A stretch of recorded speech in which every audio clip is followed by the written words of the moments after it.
Bon matin tout le monde, bienvenue au Café Expansion. Aujourd'hui, on a un super sujet, secret de banquier. Ce qu'on ne vous dit pas, mais que vous devriez savoir. Tâchez votre sucre, il y a du stock pas à peu près. C'est important de prendre des notes, c'est important d'être allumé. On va regarder chacun des points ensemble, mais 1, 2, 3 points majeurs pour segmenter ce petit podcast à matin. Donc, premièrement, les secrets du banquier. Deuxièmement, les critères qui sont les critères cachés, ce qui pèse vraiment dans les décisions bancaires. Et 3, une stratégie pour mieux négocier, donc obtenir ce qu'on mérite, ce qu'on veut, ce qu'on mérite. Donc, et voilà, on commence ça dans quelques instants. Je souhaite un excellent Café Expansion. Allez vous en chercher un, je vous attends.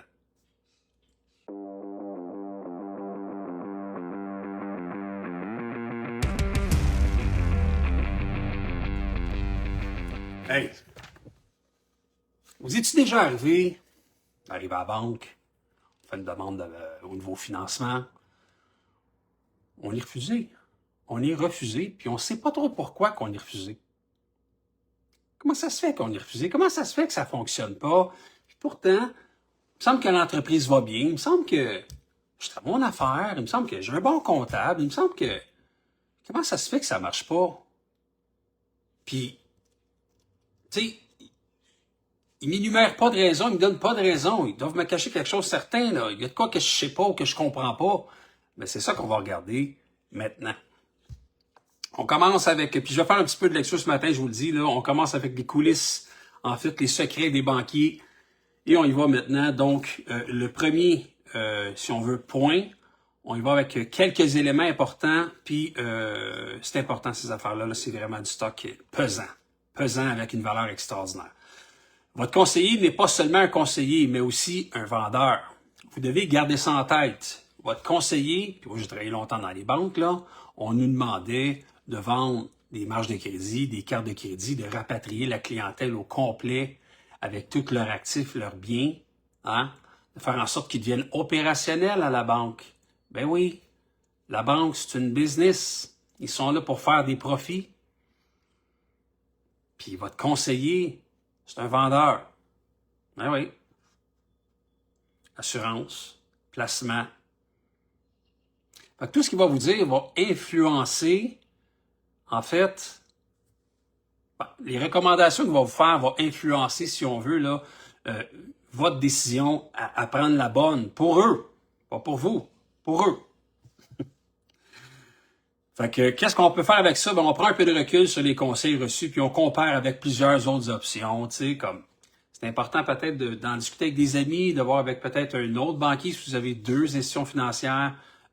Tu penses quoi de ça? Tu penses quoi de ça? Ben, tu sais, je vous le dis, là, ils vont tous vouloir vous devenir opérationnel chez eux et que vous, parce qu'un client opérationnel, c'est plus rentable que juste un client qui a une marge de crédit ou qui a un prêt, si on veut, ou une carte.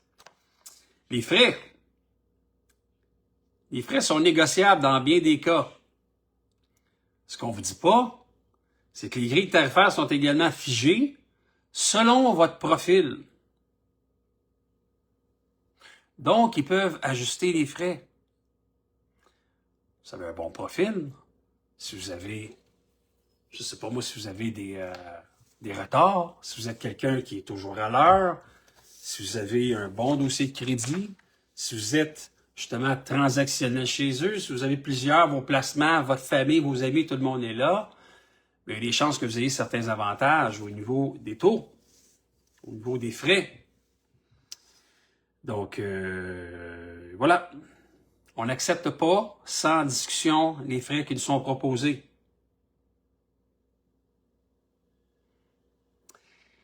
Il faut qu'on se batte un petit peu. C'est important de... C'est écrit sur la feuille, là. C'est écrit sur la feuille, c'est un barème, en fait, pour tout le monde, là, monsieur, madame, tout le monde, mais idéalement, des bons clients. Vous êtes en mesure de négocier des bons avantages, des bons frais, des frais réduits, si on veut, pour votre dossier. La fidélité ne rime pas toujours avec priorité. Donc, ce qu'on ne vous dit pas, c'est que nous réservons souvent nos meilleures conditions aux nouveaux clients. Puis ça, on voit pas juste ça dans une banque, on voit ça aussi chez Bell, chez Vidéotron, partout. Quand tu es un nouveau client, hey, on te déroule le tapis rouge. Venez chez nous. Ben oui, on va vous accueillir avec un café, un muffin quasiment là. Parce que tu es nouveau client. On va t'en donner des rabais quand tu es nouveau client. Je dis ça comme ça. Packages bancaires sont rarement optimisés. Donc, ce qu'on ne vous dit pas encore, c'est que les offres groupées sont souvent remplies de services inutiles pour vous. Donc, décortiquez chaque option. N'hésitez pas à demander une formule sur mesure. Tu sais, si vous avez là, justement là, dans votre forfait, là, je sais pas, ouais, 500 transactions, là, puis vous avez un forfait qui coûte extrêmement cher, mais que vous en faites 30 par mois. 30. Puis il y en a qui en font plus de chèques, là, que c'est des virements automatiques, des virements Interact, puis qui ont quand même des frais parce que s'ils vont au comptoir, chèque, ci puis ça, ils vont sauver là, parce que c'est inclus dans le forfait. Ouais, mais le forfait, il est 300 pièces de plus. Là. Fait que, idéalement, négociez vos affaires et décortiquez un petit peu les forfaits qu'on vous propose pour des fois sur du sur-mesure. Je ne dis pas que c'est toujours vrai, là, mais des fois, du sur-mesure, vous allez économiser également à ce niveau-là. Puis ça, on ne vous le dit pas, vous devez vous-même gratter. Votre banque vous connaît mieux que vous le pensez. Ce qu'on vous dit pas, c'est que vos habitudes de dépenses donnent une image précise de votre profil. Dans votre compte de banque, votre compte personnel, votre compte affaires, si vous avez souvent des NSF, si vous dépensez pour des restaurants, si vous dépensez pour X, Y qui n'a pas rapport, beaucoup. Hein? Si au bout de la ligne, vous versez un bon salaire, un bon dividende, mais au bout de la ligne, il ne reste jamais rien, la banque le sait. Ne croyez pas que la banque ne sait pas qui vous êtes. La banque connaît ce que vous êtes, est capable de faire maintenant analyser les relevés bancaires pour être capable de déterminer des profils. Et ces profils-là, les meilleurs profils, ceux qui font le plus attention à leur liquidité, même au niveau personnel, si vous êtes opérationnel partout, chez eux, ils vont avoir des meilleures conditions. C'est un peu comme Bel Air, là, la compagnie d'assurance qui... Conduisez bien, là, puis on vous allez sauver sur l'assurance. Là. On met un tracker sur votre téléphone, puis on va savoir exactement là, si vous dépassez les limites ou pas. Puis si vous êtes un bon conducteur, on va vous faire un rabais. C'est un peu la même game, disons. Maintenant, deuxième point, les critères cachés. Ce qui pèse vraiment dans les décisions bancaires. Le scoring interne, c'est-à-dire est décisif. Donc, ce qu'on ne vous dit pas, c'est qu'au-delà des chiffres officiels, il y a un algorithme interne qui évalue la fiabilité et votre potentiel. Donc, soignez votre comportement bancaire quotidien, stabilité, épargne régulière, absence d'incidents. Stabilité aussi qui joue souvent plus que le salaire. Donc, on parle de la même adresse, la relation bancaire de longue durée, un client qui est rassurant. Hein? Un client qui change d'adresse, qui change de job à chaque 2 ans, à chaque 5 ans, ça indique une instabilité. Bref, cote de risque plus élevé en ce qui concerne ce point-là. L'apport personnel n'est pas un signal fort, pas juste une somme. En fait, bref, ce qu'on veut dire, là, c'est que votre capacité d'épargne, votre sérieux, ça va réduire votre risque. T'sais, si vous êtes sérieux dans vos affaires, vous avez des épargnes stables, des placements qui sont officialisés, des actions, un CELI. Si vous avez des épargnes, ils vont dire, parfait, cette personne-là a quand même une bonne discipline d'épargne. Donc, si on a une bonne discipline d'épargne, ces gens-là devraient avoir une bonne discipline également avec leur entreprise, avec la gestion des liquidités de leur entreprise. Et ça, c'est super important pour une banque. Le risque de rentabilité, donc une balance secrète, ce que je veux dire par là, c'est ce qu'on ne vous dit pas, c'est que nous allons à la fois... nous analysons à la fois votre risque impacté et ce que vous pouvez nous rapporter. Donc, eux autres, ce qu'ils font également, les banques, là, c'est que dans leur code de risque, ils évaluent est-ce que ce client-là a un potentiel de rentabilité future? Est-ce que sa business, est-ce que l'entreprise a un potentiel de rentabilité future? Est-ce qu'ils sont dans un secteur d'activité un peu bizarre, non conventionnel, un secteur d'activité à risque? C'est toutes des choses que les banques vont regarder. Puis tu sais, bon, je comprends que quand vous êtes restaurateur, pas de votre faute, la restauration, c'est compliqué au niveau bancaire parce que justement, c'est risqué. Il y a beaucoup de fermetures de restaurants et visiblement, vous partez avec une strike, là, hein, une prise au bâton, comme on dit. Un projet clair vaut mieux que de beaux chiffres, exactement. Donc, ce qu'on veut dire, ce qu'on vous dit pas encore là, c'est que un dossier mal présenté, ça fait mal. Un dossier mal présenté, même s'il est rentable, peut être refusé. Tu sais, c'est important des fois d'avoir un bon storytelling. Ce que je veux dire par là, c'est que vous devez avoir une histoire qui se tient, vous devez avoir une projection. Il faut que dans votre tête, ça soit clair, vos objectifs, et que quand vous rencontrez votre banquier, vous ne commencez pas à patiner ou encore là à vous diriger dans 12 directions. Pas le temps d'être TDAH, là. Mettez-le dans le tiroir là, pour au moins un après-midi, là, ce TDAH-là, soyez concis, soyez clairs et démontrez aux banquiers que vous êtes capable de faire face aux pires situations, aux pires scénarios, que vous êtes solide psychologiquement, que vous êtes solide aussi financièrement, que votre bilan personnel se tient, que votre entreprise a des perspectives d'avenir, que vous avez des contrats signés, que vous avez des projections financières sur 24 mois, que vous êtes solide. Là. Même si les chiffres aujourd'hui ne sont pas extraordinaires, vous travaillez fort pour que demain, ils le deviennent. Et ça a de la valeur.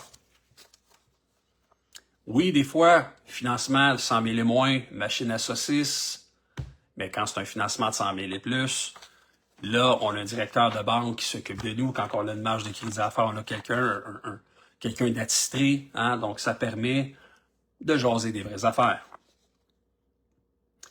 Parlons maintenant d'une stratégie ou des stratégies pour mieux négocier et obtenir ce que vous méritez. Donc, on compare puis on fait jouer la concurrence. Très important. Pourquoi ça fonctionne? C'est parce que les banques détestent perdre un bon client, offre concurrentielle crédible et une excellente carte à jouer. Donc, s'il y a des concurrents, puis vous, là, vous voulez dépasser ces concurrents-là, puis ayez pas peur de les mettre dans un rapport ou dans une présentation. Voici mes concurrents principaux, voici ce qu'eux ont comme service ou comme objectif. Voici moi, ma vision des choses à moi, comment je vois ma business, comment je vois mon entreprise dans 2, 5, 10 ans. Vous voulez pas perdre un client, là. Un client qui s'en va sur 10 millions de chiffre d'affaires, sur le 15, sur le 20 millions de chiffre d'affaires, qui va être au Canada, qu'on va exporter aux États-Unis, en Europe, en Asie. Vous ne voulez pas perdre un client comme nous autres. Aujourd'hui, on est encore dans une étape de start-up, mais faites-nous confiance, le plan d'affaires est solide, nos ambitions sont claires, sont solides, on est une bonne équipe, et ce sont des arguments de poids. On fait jouer la concurrence, donc on met les concurrents dans le décor et on explique comment que nous, on est différents de ceux-ci. Arriver avec un dossier carré. Quand je dis carré, là, c'est clair, boum, boum, boum. Puis pourquoi ça marche? Parce que vous facilitez le travail du directeur de compte, du conseiller. Hein? Sinon, lui, il va falloir qu'il fasse tout le travail, puis il peut mal interpréter les choses. Si vous l'expliquez bien, c'est noir sur blanc, il ne peut pas se tromper. Étape 1, 2, 3, c'est ça qu'on s'enligne sur ce plan de match-là. Quand il présente le dossier, il ne peut pas se tromper. Donc, ne laissez pas les choses au hasard. Prenez vous-même le taureau par les cornes et structurez, soyez carré dans votre présentation. Ça inspire confiance. Négociez absolument tout. Donc, pourquoi ça fonctionne? Parce que les frais, les taux, les assurances, les cartes, presque tout peut se discuter, surtout si vous êtes bien préparé. Donc, on crée une relation humaine, mais on reste lucide. Donc, pourquoi ça fonctionne également? Un conseiller qui vous apprécie personnellement peut faire plus d'efforts pour défendre votre dossier. Mais n'oubliez pas qu'il reste un agent de la banque avant tout. Mais tu sais, la séduction, là, ça fait partie aussi de l'affaire. Si vous êtes fatigué quand vous arrivez à votre meeting, vous êtes bête comme vos deux pieds, ça paraît que vous avez une pression sur les épaules, votre femme, la veille, ça n'a pas été facile, les enfants, vous tapez ses nerfs. Essayez de respirer, faites du yoga la veille, je ne sais pas, couchez-vous tôt, soyez frais, dispo, et arrivez là-bas avec un état d'esprit léger, dans la mesure que vous focussez sur votre seul objectif, c'est d'établir une relation d'affaires saine et à long terme. Hein? Une bonne relation d'affaires avec quelqu'un qui est devant vous, là. Puis peu importe le directeur de compte ou la directrice de compte, là, vous êtes là pour faire les affaires et faire comprendre à cette personne-là que vous allez amener, en fait, à son portefeuille de clients, hein, un plus avec votre compagnie qui va faire partie de son portefeuille. Fait que, bref, on le sait, là, eux autres ont des bonus annuels, puis bon, c'est comme ça que ça fonctionne. Vous allez travailler, vous allez faire ce qu'il y a à faire pour que ce directeur de compte-là soit éventuellement peut-être promu, puis bon, vous allez vous chercher un autre directeur rendu là, mais vous, entre-temps, vous allez être client de la banque et vous voulez pas que vous voulez pas que votre dossier soit refusé, puis vous mettez tous les arguments à votre bord et la séduction fait partie aussi du décor. Même s'il faut pas oublier, comme je disais, qu'avant tout, c'est un agent de la banque. Mais on peut faire un peu d'effort pareil. Hein? On peut défendre notre dossier et mettre les bons arguments pour faire comprendre que on n'est pas là pour faire perdre le temps à personne. Puis si vous êtes là sur place pour votre dossier, pour défendre les arguments et avoir un financement XY, ben c'est que vous croyez sincèrement que vous en avez besoin. Et ça, vous devez le faire comprendre aux banquiers. Fait que bref, en résumé, on s'informe, on pose des questions, challenge les réponses. Soyons des clients actifs, hein? Pas un client passif, un client qui est souriant, qui amène le positif, qui démontre une crédibilité en or pour son entreprise. Puis sachez que le monde bancaire, tout se négocie, surtout quand vous comprenez les règles du jeu. Et voilà. C'était percutant. C'est un petit live ce matin qui, d'après moi, va faire beaucoup de chemin parce que on n'entend personne parler de ça. Personne ne parle de ça. Personne. Moi, je ne connais pas personne, aucune entreprise, aucun consultant, personne qui explique les secrets des banquiers, qui est vraiment là pour vous aider à faire en sorte d'évoluer, d'avoir une croissance supérieure. Et ça passe par ça également. Ça passe par toutes les petites stratégies. Et c'est ce qu'on fait, nous. On aide des entreprises comme la vôtre à générer de la croissance et à apprendre des stratégies pour faire en sorte que ça soit plus évident, plus facile dans ce monde fou qui est aujourd'hui, 2025, en entrepreneuriat. Alors sur ce, je vous souhaite une excellente journée. Bon café, on se reparle la semaine prochaine.